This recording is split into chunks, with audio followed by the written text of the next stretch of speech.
At $200, is the Phoenix Pro PTU-5000 4-channel wireless microphone system a deal? We're going to find out.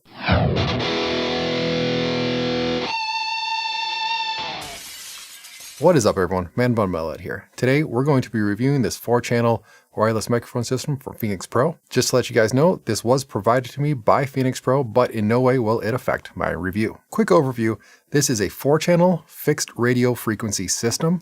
It has a 260-foot range, 4 XLR outputs on the back, and 1/4 inch audio output, which is a mix of all 4 channels. It comes in 3 different flavors. The A version comes with 4 handheld microphones. The B version comes with 2 handheld mics and 2 body packs, which come with either the headset or the Lav Mic.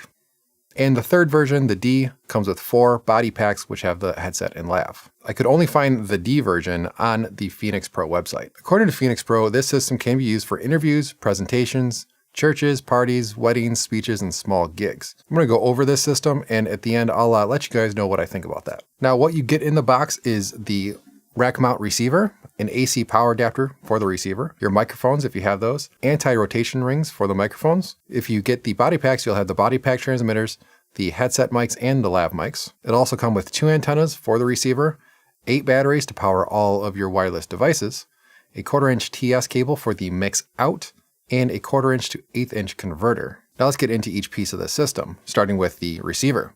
First, the construction. It is metal, probably aluminum. It's pretty solid, but there's no support in the middle of the unit, so if you tap it, kind of get that like high-pitched dinging sound. Not a huge deal, but just know that it's there. On the front of the unit, you'll have the power switch in the middle.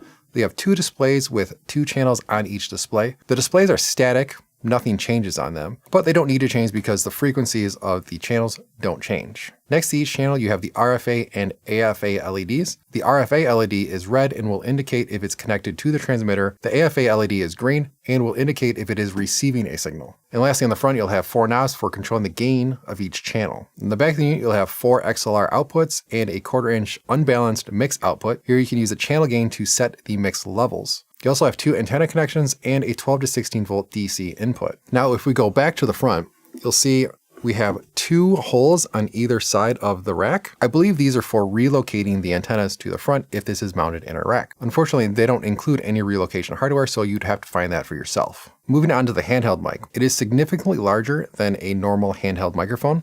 If we look at the construction, it's pretty hefty. It's got some good weight to it. The shell is pretty much metal except for this little bottom bit at the end that is plastic. Overall, it also feels very solid.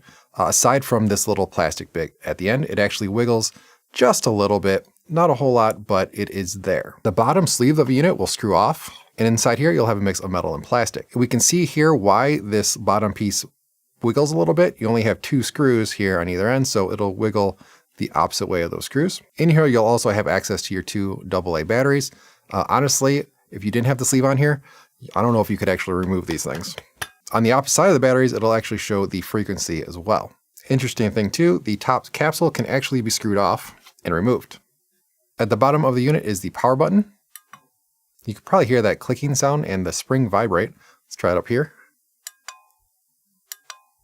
The switch, in my opinion, isn't the most robust, it seems, but it does its job, turns it on and off. Once you turn it on, you can see a fake backlit display. It shows the channel, the frequency, and the reception, but it doesn't change, so you always have great reception.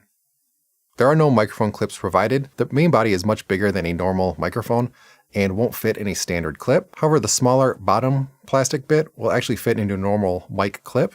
However, because it's loose and just the precariousness of it, I wouldn't recommend it. Because this is wireless, you probably won't be mounting it onto a microphone stand anyway. The anti-rotation rings, they look a little funny, but they do their job. Moving on to the body pack. The outer shell is plastic. It is very lightweight. It's not cheap feeling, but I wouldn't trust dropping it on a concrete floor like I did with the Phoenix Pro PTM10. Check out that video. The belt clip seems pretty strong. It's got some good spring to it and doesn't feel like it's going to be coming off anytime soon. The door on the front opens to give access to the 2 AA batteries. The back also has a frequency sticker. On the top, we have the antenna, the power button, a power status LED, and the microphone connector. The power button on the handheld feels a little more solid than the microphone, and it doesn't have that springy clickiness. When you turn it on, the power indicator will flash red very quickly. Obviously, you connect your headset or lav mic to that microphone connection. It looks to be an uncommon connector, and I don't think that you can use other microphones with it. It does have that same fake backlit display as the handheld with the channel number, frequency, and your reception. Looking at the headset and lav mics, they both have the same connector that goes into the body pack. It's pretty solid, I would say. For the most part, it's mostly made on metal. The button that is used for detaching it, the release button, is plastic and it does its job, but I wouldn't say that it's the most robust design. With the lav mic, you really only have one way to clip it on, which is in the vertical position. You can't do any sort of rotating with it. Probably put that like there, and that's kind of what you're gonna get. The headset is not adjustable. It's got a pad over on this side and kind of maybe goes around back here. It's not very uncomfortable once you get it kind of in the right spot. My drummer used it for a practice session, which lasted about 2.5 hours, and he said it was fine. So all that is fine and good, but let's do some sound tests. So let's set that up. All right, so I have 3 microphones set up. I have the handheld microphone, the headset, and a lav mic. The gain for all 3 of these microphones are going to be turned up on the receiver, and I'm going to add a little bit of gain for my preamp going into the recording interface. And because it's not really fair to compare to my video microphone, I have another microphone here that we're going to use as a comparison. This is a standard microphone that you might see in a live scenario. It is a little more expensive than what these microphones would cost individually. It's about a $70 microphone, but at least give you guys a little bit of a comparison, even though it is still wired. So starting with this microphone, we're going to switch now. And this is the reference microphone, we're going to say, to compare all of these microphones to. So you guys kind of get an idea of what this sounds like. I'm not going to put any effects on these microphones, so you guys are going to get a completely dry output. Now we're going to go to the handheld microphone. We're going to move it a little bit closer. And this is what this microphone sounds like. In my opinion, it's a little muddy on the low end. It sounds okay, but if you really compare it to this other microphone, it's not the greatest sounding in the world. It kind of does its job, but yeah, it's okay. Now let's go to the headset microphone. This headset microphone actually sounds relatively clear, in my opinion. It sounds a little bit better than the handheld microphone. One thing I noticed when testing out this headset microphone is it doesn't block a lot of sound coming from this way. Our drummer was using it and we're getting a lot of the drum sound from this microphone. Now, if we switch to the lav mic, this is what this mic sounds like. I would say it's pretty much similar to the headset microphone. Because of the placement of the lav mic, you have to turn up the gain a little bit more to be more in comparison of this headset microphone.